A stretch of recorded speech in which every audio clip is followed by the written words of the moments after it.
Set.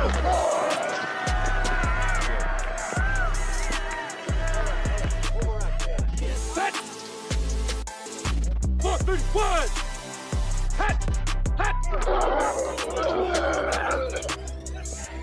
Hey, what's up, everybody? Welcome to the Sunday Morning Quarterback. Today, we are two pastors who love ministry, leadership, and sports. We've been on a little bit of an Easter break. I went on vacation. My dad's out of town doing a revival, but we are back because NBA playoffs are here. Adam, you doing all right today? I'm doing great. I think it's about 68 degrees here in the Richmond area. Beautiful day the Lord has given to us. Nice. Well, it is great to be back with everybody. We have missed it, but, sometimes you just need to take a break. For those of you that don't know, Easter season in ministry is a tough one. And so we went to Chicago for a few days, which from a sports perspective, Adam, I think Chicago might be the best sports city from top to bottom. We went to a Cubs game, which I'll have to tell you about my experience with the play clock. That was interesting. And then we went to a Chicago Bulls game. And so did that. My dad is on the road today. He is traveling, doing a revival, which is kind of cool because, people don't have revivals much anymore nowadays. They talk like they're a thing of the past, but he's on the road doing that, and we got some really cool guests lined up for the next few weeks. But, Adam, it's been a lot going on in sports. Let's jump in. Hold on. Before we do that, okay. I haven't had the chance because we've been off for a while. Anybody listening needs to know that you're no longer listening to Joseph Frajowski. This is Dr. Joseph Frajowski. Yes.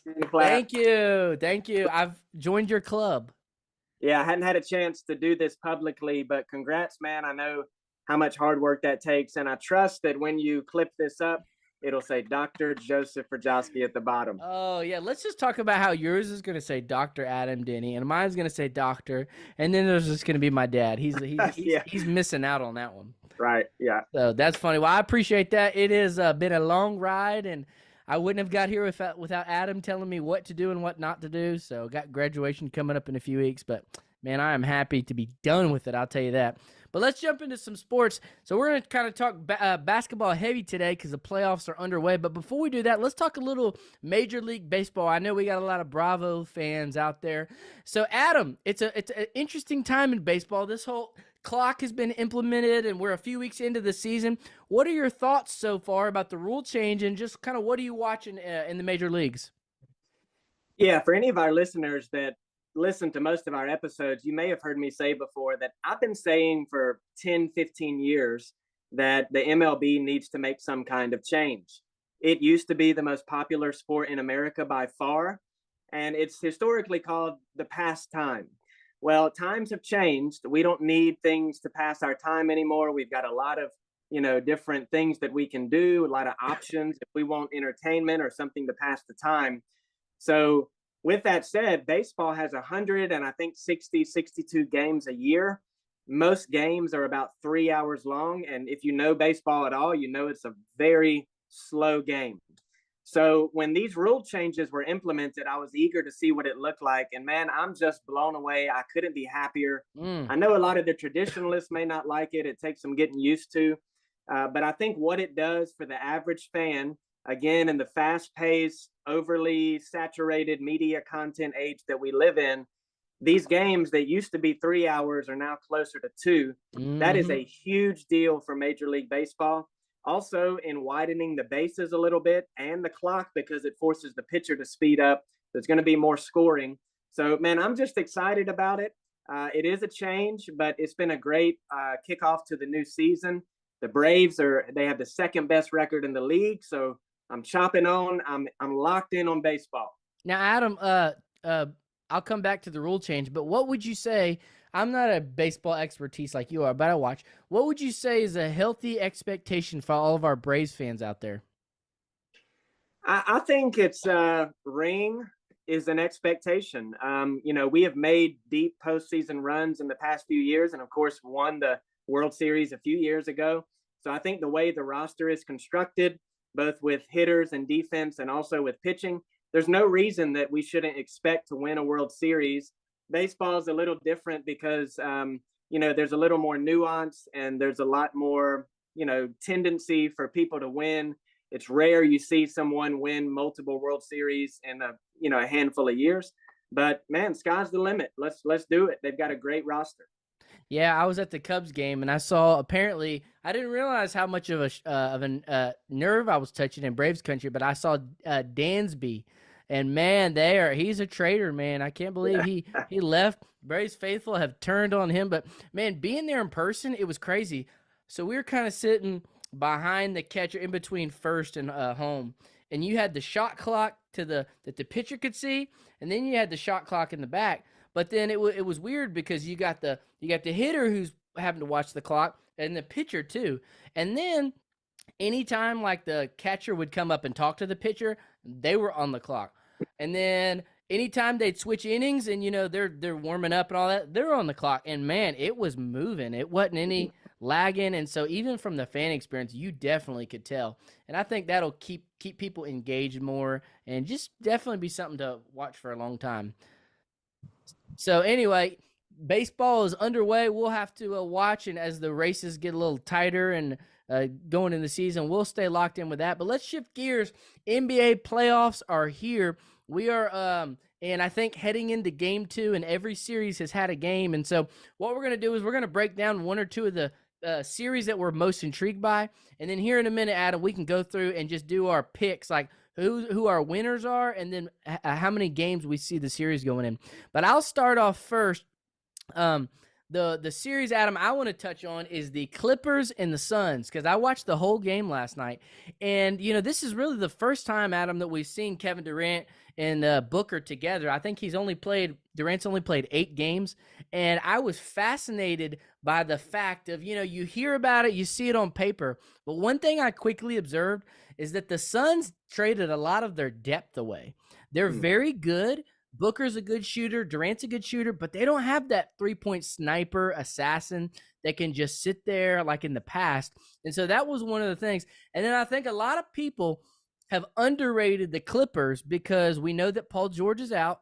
There's a good chance he might not come back to this series. And a lot of people wrote the Clippers off. But, man, let me tell you, Kawhi, man, whoo, he was killing them last night in the fourth quarter. He was dropping threes. They had Powell and some of the other guys. They were just hitting from all cylinders. I got to give it to him, Russ Westbrook. He didn't shoot well, but, man, he was swiping balls. He was getting rebounds. He was bringing energy. And I was shocked to see that Chuck, out of all people, picked the Clippers to beat the Suns. And so in my book, that would be a huge upset. So I'm not too sure. I think the Suns will get it together. Now, if Paul George were playing, this would be definitely of an interesting series. So I think the Suns will win it. But, man, I don't know if they have enough firepower to go pound for pound with some of these other juggernauts, specifically if the Warriors can pick it up. What do you think? Yeah, I watched most of the second half of that game, and I was like you. I'm watching, and I'm seeing Westbrook kind of be Westbrook, but I didn't realize that he had such a poor shooting night because he was just all over the floor. Yep. And say what you want about the guy, you can't ever say he doesn't try hard, and I think that always goes a long way. I mean, we're talking about a guy that not long ago was the MVP. Yeah, he's bounced around franchises. I think it's just a matter of fit. I never thought him with LeBron was a good fit because LeBron is so ball dominant. But I think he fits in well with the Clippers because they want to play defense, and they've got really the 2 best wing defenders in the NBA, if you just think of as a pair in the last, handful of years. Yep. So to throw him out there, just increase that intensity, man, it's tough to score on him. Oh, yeah. And, without PG, they're going to have a hard time. But I think if PG was playing, man, they could win this series, but I don't think they will. Yeah, I don't think they will either, but, man, it was interesting. And Kawhi quietly reminded everybody, a lot of the aficionados would say Kawhi's had the best he's been playing the best in the world since about January. And he had that 3-ball going. He was hitting his mid-range. He was hitting his 3. He was really getting in his bag, as the young kids like to call it. So that will be an interesting series to watch. Adam, the second series that everybody's watching right now, and I'll hand it off to you, is the Golden State Warriors and the Kings. What did you think about Game 1, and how do you foresee this series going?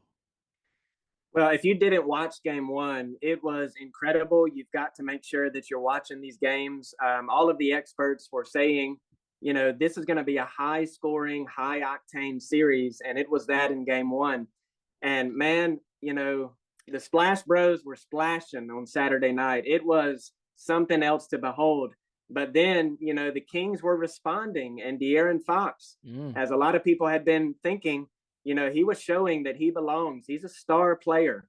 But I think given the fact that Fox had the type of game he did, Malik Monk was rolling, and it still took them barely eking that out at home with that crowd that is just craving. I think it's like for 16 years they hadn't been in the playoffs. Keep in mind that in between that time, the franchise almost moved, and then the fans threw a fit and basically kept their team there. That's a loud arena. Yep. But the Splash Bros, they're going to splash. I think this will probably go to 7. Ooh, and wow. but it's going to be a good series. But yeah, it's fun to watch. And De'Aaron Fox too. He's apparently, if you look at his next gen analytics, he's very clutch.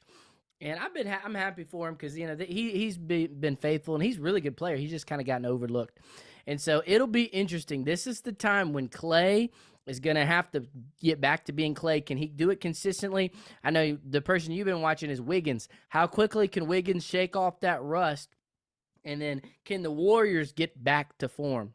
Yeah, there was a play at the very end where Wiggins was wide open for a 3 to tie it, to send it to overtime, and I think if he had been playing the past month or so, he makes that shot because he was wide open.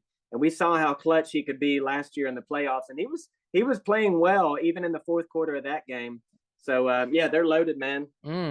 So a lot of interesting stuff. So, Adam, let's do this. Let's go series by series, and we can add our short commentary. And we're going to pick our winners and our losers, or, who we have winning and then in what game count. So I'll go first with Heat and Bucks. Now, this is an interesting one because Giannis got hurt early in the game, and so that was why playoff Jimmy, he's been talking a lot of smack. He's like, hey, we turn it on in the playoffs. The Heat have been struggling all year, and everybody has had great anticipation about Milwaukee coming back because, Middleton was out last year, and a lot of people picked them coming out.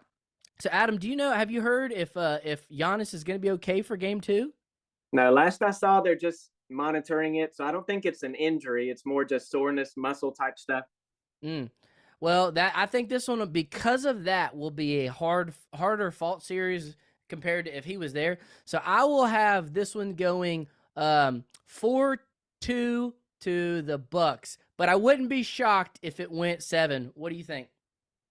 Yeah, I would say Bucks in 6, assuming Giannis plays. If he doesn't play, if it's even 1 or 2 games, they're in trouble, and it will go to 7. Agreed. But as it stands today, I'll say Bucks in 6. I agreed. Next one is Lakers Grizzly. Now, this is an interesting one too because the Clippers could have, if they would have laid off the last few games, they would have had to do the play-in, but a lot of people think the Lakers have an easier path to the Western Conference now because they don't have to go through some of the juggernauts. And so Anthony Davis got hurt, but I think he came back, if I'm correct. And man, the Grizzlies have been rolling all year, but this is the perfect series for LeBron. I think the Lakers win 4-2, maybe 4-1. And I just think LeBron's too much. This is where he accelerates. And Ja Morant had a great season, but they've had a lot of ups and downs with him in and out. So I think Lakers all the way. What do you think? Yeah, I agree. Ja Morant is hurt. He got hurt at the end of that game. And yeah, that's right. He landed on his wrist, and that's not good. So if he's at full health, I could see it going to 6 games. But if he's not, this could be a sweep. And so with that said, I'm gonna meet in the middle and say Lakers in 5. Yep, I agree. Next one is one that we previewed, but we didn't pick. Clippers and Suns. And I think with Paul George being out, I'm gonna say the Suns are gonna win it in 6. But I wouldn't be shocked if the Clippers. I think Kawhi is going to start to fade a little bit, but I wouldn't be shocked if they just can't get the chemistry quick enough. It's too early to tell, but I don't know that the Suns have the firepower that everybody thought they would on paper. So I will go Suns 4-2, but I wouldn't be shocked if it went 7. What do you think? Great minds think alike. I'm going to go Suns in 6. Mm, And I think the Suns have the ability to win the championship. mm, And it's just a matter of attrition, man. Like, yep, we keep going through these games. It's like Giannis, Ja, yep. PG. It's like really there's about 6 or 7 teams that could win the championship, and it wouldn't surprise anybody. But as it is often true late in the year in the playoffs, it's who's available, who's healthy. So I'm going to have to roll with Phoenix on this. Yep, I agree. This one I think we'll agree on. Nuggets, it's just a matter of how much. I think the Nuggets will either sweep or they'll win 4-1. But Jokic has a lot of eyeballs on him. He's won those MVPs. He's got to produce. And so it's time for him to win a series that he's the underdog in. So Jokic, let's see what you got this year. I say 4-1 or 4-0. What do you think? Yeah, I think anything other than Denver winning is a upset. But at the same time, I need to say this. Anthony Edwards is an all-world talent. We're talking about a former number 1 pick. I think he's in his 3rd year. If you ever watch him, particularly when he gets going, he is unguardable. He is unstoppable. He has the kind of NBA body that no one can guard him. He's quick enough to take you off the dribble and throw it down. I mean, he's one of the greatest dunkers of our time, but he also can shoot. So I want him to step up. The reason I say that is you've got Cat, who also needs to step up. He's been in the league for feels like a decade now. Yep. And then they've got Gobert, who can guard the rim and get the rebounds to let Cat get out because he is primarily a perimeter big. They need to win a series, and I think they can, but I don't think they're going to this time. Edwards has been he has not asserted himself in the postseason yet, and he needs to do that. Yep, no, I agree.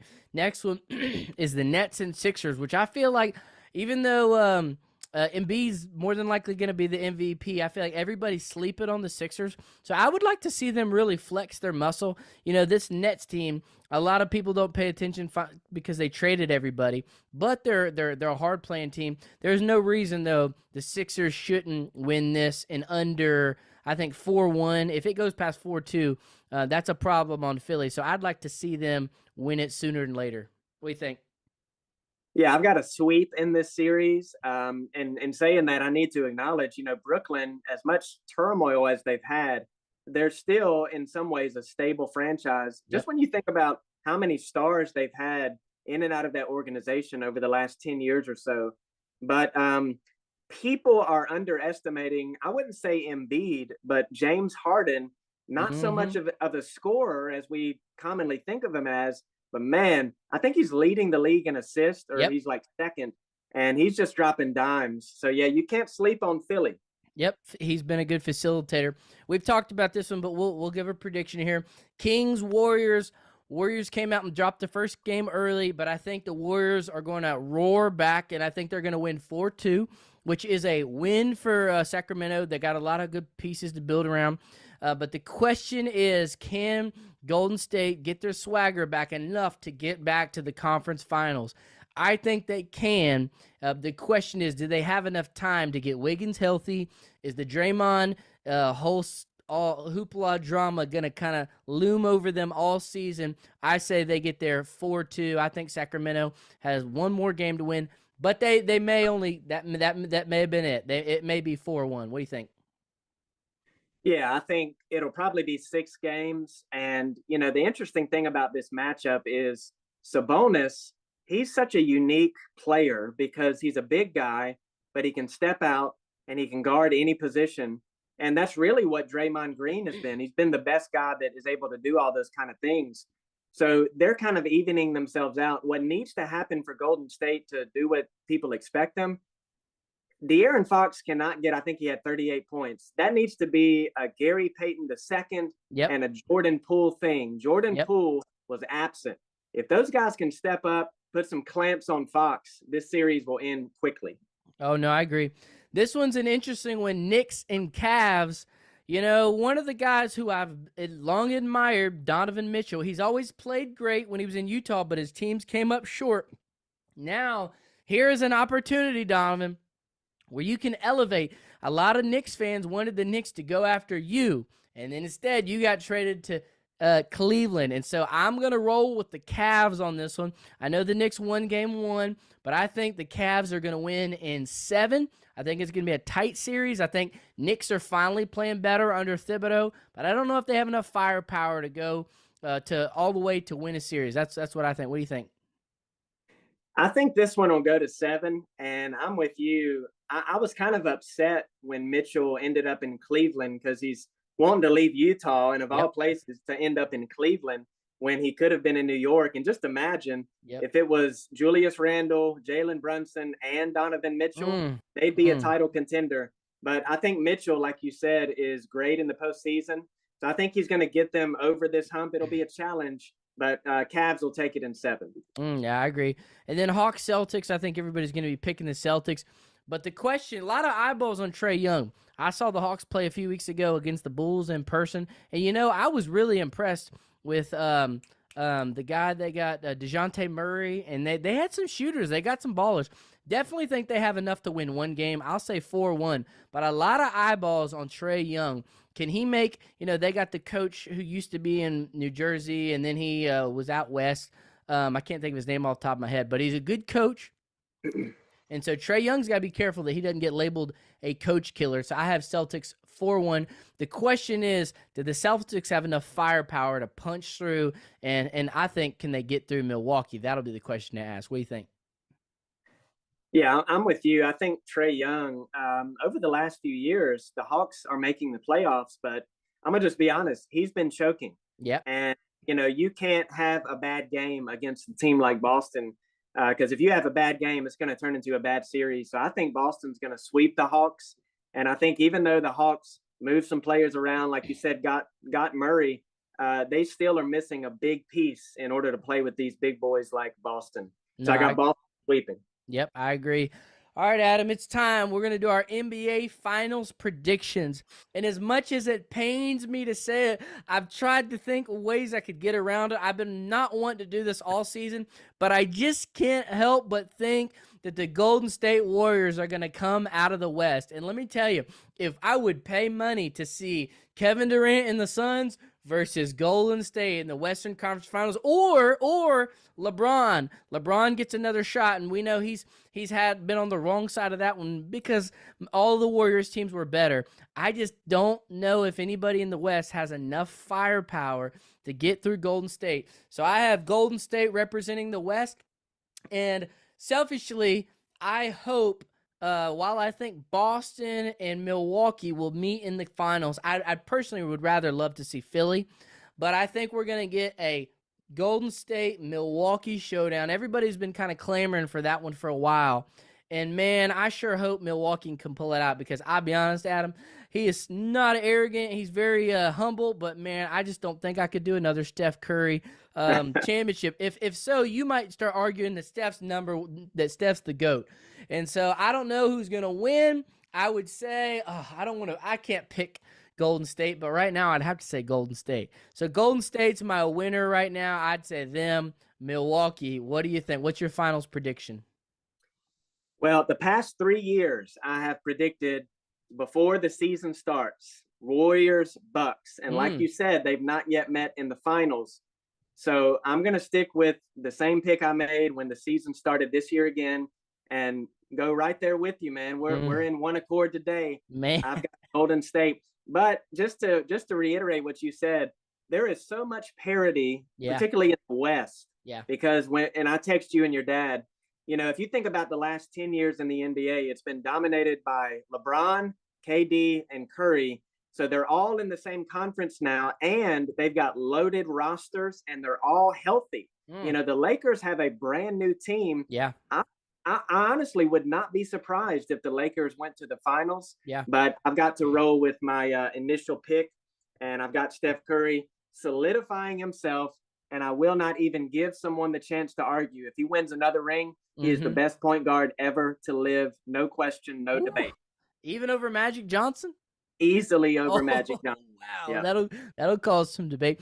Yeah, selfishly, I would like to see, what would be interesting? It'd be interesting to see a Milwaukee Phoenix rematch because, you know, they were up early and then now they got KD. I think they'd be favored. I'd like to see Phoenix and Philadelphia. Philadelphia could punch through. Even the Lakers. I don't think they have enough firepower. LeBron would really have to reach in that bag. Anthony Davis, can he stay healthy? You know, we'll see. But anyway, a lot of interesting things to follow in the NBA, which we'll be back on next week, and so we'll kind of take it kind of week to week through the playoffs. But anyway, we're going to segue to ministry in leadership, and today we wanted to hit on a topic that's kind of been on everybody's minds and hearts this year, and we want to speak specifically to Gen Z. And so, Adam, here in a minute, we're going to talk about something that's near and dear to our hearts, mainly because we're both parents and we both have younger children. And I have gotten a front row seat to this next topic because, you know, one of the things that I've been privileged to kind of help out and do at our church is lead our young adults. And the Lord is teaching me so much about Gen Z and how they learn and how they follow Christ. And so the question that we're going to start off with today, and Adam, for a change, I might actually go first on this one and hand off to you because I got a few thoughts. The question is, from a ministry and a leadership perspective, what are some observations in reaching Gen Z? And but as we jump into this, Adam, our young adult ministry that I lead on Wednesday nights called The Well, we have about 40 kids coming, and most of them are church kids that have grown up in the church all of their life. And you know, us, we like to teach and we like to preach. And coming out of last year and into this year, you know, we hit some pretty big doctrinal issues and really just covering some basic theology and teaching them and hitting a lot of good stuff. And as I begin to evaluate and ask the students what they took away the most or what they retained, what I found is that for Gen Z, while the traditional format of a youth service or a college service is, you know, a time of worship and then to preach for 25 to 30 minutes and then maybe some discussion, they liked it and they engaged with it, but it was kind of coming in their ears and then whoop, going out, and they weren't able to retain it. And so what I had to do was I kind of took a step back and I just wiped the whiteboard clear. And I said, you know what, let me just start experimenting. And so one night, instead of me teaching for 30 minutes, because I love teaching, and I told them this, I said, guys, you know, I have a baby who's 1 year old and we're going from milk to meat. And part of that transition is I've got to get the spoon out. I've got to open the food and I've got to get it out and, you know, open up your mouth. And I don't mean this in a disrespectful way, but Gen Z will let their parents, let pastors spoon feed them and give it to them. And that's a part of the process. But there has to come a point where Gen Z and the next generation has to learn how to get their arms around the Bible and the text on their own. And so I just said, Lord, what's something I can try? And so, Adam, what I did was I wrote down 3 to 4 questions. I said, if we were to teach somebody, you know, we talked about exegesis a lot and preaching and how to exegete a text. And I just said, if I was to teach somebody how to exegete a text, what are some basic questions I'd ask? So the first question was, what does the text say, which is the heart of exposition? The second was, what does the text say about God? The third one was, are there any theological takeaways? And then the fourth one was, how can I apply this verse and its meaning to my life? And basically what I did was I said, guys, tonight, instead of me teaching you, you are going to teach each other. And I put the questions on the board and I read the text and I said, hey, we're going to read it. And I turned the music off. I said, no talking for 5 minutes. You and the text, just read through it. And then we divided up the verses, and this person had 1 through 2, and this person had 1 through 3. And they went through and they broke it. And I said, all right, now you're going to teach each other. I said, so if you had the first, 2 verses, share what you learned from the questions. And man, let me tell you, it was like the light switch turned on for some of them because they, for the first time on their own, had to interact with the text. And man, as we went around and began to share, I was blown away by some of the meat and the richness and the spiritual food that was coming out of it. So that told me something, that Gen Z digests scripture differently. And I think we need to tweak our approach. I'll pause there because I got a little bit more, but what are your thoughts on the topic? Yeah, I'll just look at it in a different way. And think about, two main inescapable points of existing. And what I mean by that is these are things that it doesn't matter what you believe or where you're from, you can't avoid these two things. What is the meaning of life Mm, and what is my identity? mm, I think, if we just think about our times that we live in, how it's so dominated by technology, the effect of social media, and then you just kind of see the drift culturally that is happening. It is these two things that we really need to understand as believers if we're going to reach people is what is the meaning of life? Is there meaning in life? Are we just here by chance? And also, who am I? What is my identity? Where do I belong? And the reason I say that is because, the pervading idea of our generation is that you do have an identity, but you get to define it. And once you have defined it, you've got to figure out which group or which category or subgroup of people you might fit in with. And of course, we as Christians understand the meaning of life is to know and glorify God. And that if you are a believer, your identity is in Christ. And once mm, you understand that, get your arms around it, put it on a Monday morning bootstrap level, way of living. That changes everything, mm-hmm. and it gives you great encouragement in your spirit, confidence in who you are. So I think if we can dive into those to say, where are you trying to find your identity Mm-hmm. and what is the meaning of your life? Because though you're young today, one day you will be old. I think another effect is that, we are living in such a kind of youth saturated age where the way we view older people, the way we even at times treat older people is to neglect them and not to consider that all of us are going to one day die. That is just I think, reality of living in a Western, very blessed culture with medicine and doctors and technology, that we rarely sit down and just by ourselves think one day I'm going to die. Mm-hmm. And it's something we all have to get settled. And it's something that I think everyone eventually thinks about. But we need to be sure that people are thinking along those lines early in life so that they make wise decisions and set themselves up for the rest of their lives. Mm.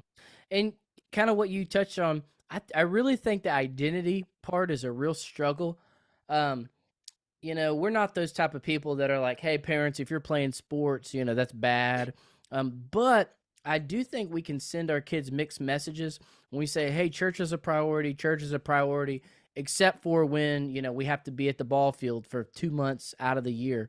And so then, and there's a lot of parents that really navigate that well. And, even when they are gone, they make an effort to do a Bible study with their kids. So I don't want to sound like I'm putting anybody down, but you're sending mixed messages to the kids saying, hey, it's a priority except for this.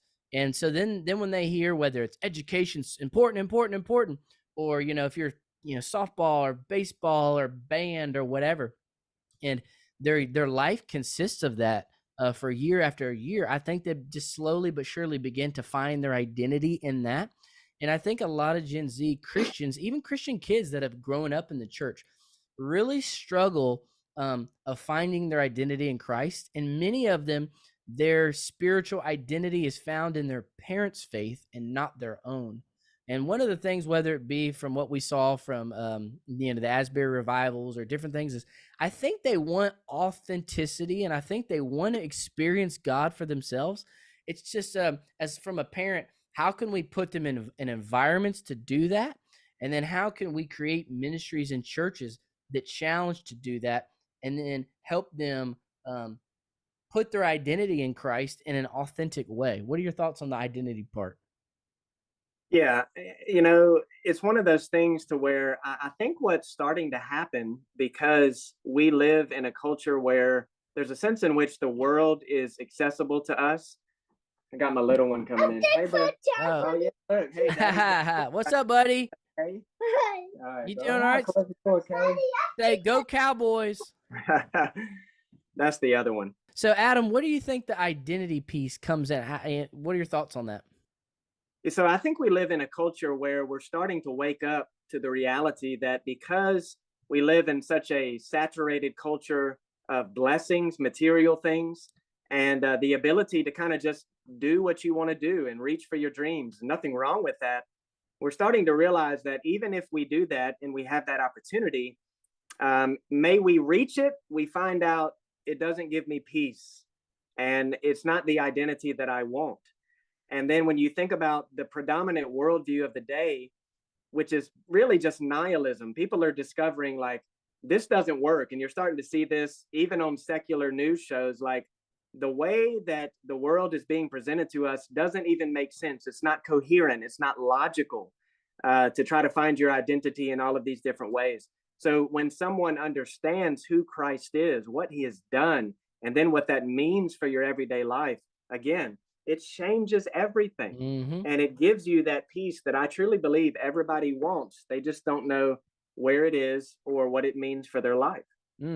That's good. And Adam, to kind of wrap up, I made a list of just some observations that I've learned just in the 2 years I've been working with young adults specifically, but Gen Z, and some of these are pretty fascinating.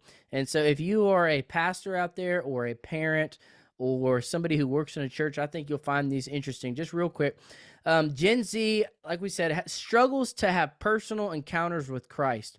And so I always really try to confront them with the cross on their own, not what their parents think about Christ and the cross, but what do you think about Easter and the cross and what Jesus gave for you and all that entails in salvation? How does that affect you today, and how is your life changed by it? The next thing is that everything with Gen Z begins and ends with personal relationships. They're not interested in the sizzle or the lights. That doesn't mean you gotta slouch on those things. You gotta be professional, but they are not wooed by the big stuff. They want to see, are you authentic? Do you care enough to not hit me up one time, but are you going to continue to check on me after I share a little bit? And you've got to build rapport to get them to share with it, and then you've got to be consistent. Another thing that I've found fascinating is that they want to be challenged, but not chastised. They don't want to be browbeat, but they want to be challenged to read their Bible and to seek purity in their friendships and their relationships. I've really had a lot of success challenging them and pushing them to do reading plans, whether it's going through the Bible in a year or reading through the New Testament. So I think we as a whole, as the church and leadership and parents, we need to raise the bar, not lower it. Another thing is with Gen Z, I have found that you have to believe in them. You've got to speak things into them. You've got to see what they can't see about themselves, whether this be for future leaders in the church or in their friend group or in their job. I've found that they have a lower spiritual self-esteem. They don't always believe the best about themselves. And so you got to paint a picture and cast a vision of what they could be if they allowed God to lead and direct their lives. From a ministry and preaching standpoint, Adam, I found it fascinating that I think they like hard preaching. They like hard teaching. They want to hear what the Bible says about some of these hot topics that they're being faced with: sexuality, homosexuality, the trans conversation, alcohol, content consumption, whether it be the Netflix shows they watch. And I think this results to say that spiritual formation looks different for Gen Z. Everything I was talking about earlier is that we have to not be afraid as pastors and parents and leaders to wipe the board clean, because what we did 10 years ago may not work with them as far as ministry and our service model. And so how can we create ministries and churches that approach them in the best way to teach them how to understand the Bible for themselves? I always push my kids about how to think critically, critical thinking spiritually, not spoon feeding them, but teaching them how to pick the spoon up and begin to feed themselves. And part of this as a pastor is we just got to be willing to adapt. We've got to seek their feedback and what resonates with them. But we've also got to push them and challenge them to commitment. And then the last thing I'll hit, Adam, is a lot of churches are really struggling right now to adapt their church model, specifically on Sundays, to Gen Z. And I think the best thing that we need to do is we need to help them to have a place in our Sunday services and allow them to feel like they have a seat at the table. That doesn't mean that we're going to cater the whole thing to them, but we want to include them on the conversation of, whether it be how we're teaching or how we're setting our services up. We need to seek their feedback. We need to try to incorporate them, whether it be things like scripture readings or sharing testimonies. Gen Z does not respond well to high church because they don't feel like they can live up to it. they see that as, well, that's my parents' church, but we do church a little different. I think we've got to be careful of that, and we've got to give them a seat at the table. And so I don't know. Those are just some observations. Any thoughts, Adam, on any of those? No, those were good. Just when you were talking, what came to my mind yesterday, I was preaching. I started on Joseph, and it's that first 11 verses where his brothers, it says 3 times they hate him, Mm. but it also says at the end of it, they were jealous of him. And I won't, spend every, point of application as to why they did that. But basically to say this, most of my sermon was lacking in application. But then when I latched onto that word jealousy, I went to social media Mm. and I talked about how, again, the identity that we want, that we project, and often we see in others that we get jealous of, that is a big factor Yep. culturally. Yep. And here's what I said: no one stands up and says, I'm jealous or I'm Mhm. envious. But I think people deal with it a lot more than they would admit. And young ladies in particular, again, back to the identity with outward appearance and things like that. You think about the average kid these days. It used to be you would see, if you're checking out at the grocery store, the airbrushed models on the magazines, maybe a commercial or two. That was it. Yeah. Now, think about phones. Think about how many people we see every single Mhm. day and what that might be doing to our minds over time. It's a big, big issue that we need to understand and disciple young people towards. No, I agree. And challenge your kids, man, not to scroll their life away. It's an easy thing to happen. But if you're a parent out there or a pastor, it can be kind of like, well, man, I don't know what to do, and put your hands down and let somebody else figure it out. But man, let me challenge you. Lean into it. Find some young adults, your kids, and just sit down and ask them. Ask them how they retain knowledge. Ask them if they feel like they're fed from the ministry that they're under or the sermon on Sunday. And the crazy thing is, our kids, I think, are generation alpha and then beta, and they're going to be a little bit different too. And so we got to put the work in to meet them where they are. But anyway, Adam, it's been fun jumping into it today. We'll be back next week with a special pastor from Phoenix, Arizona. We're going to talk a little bit about preaching. Pastor Joe will be back. Adam, have a great day. We'll continue to watch the playoffs. See y'all next week.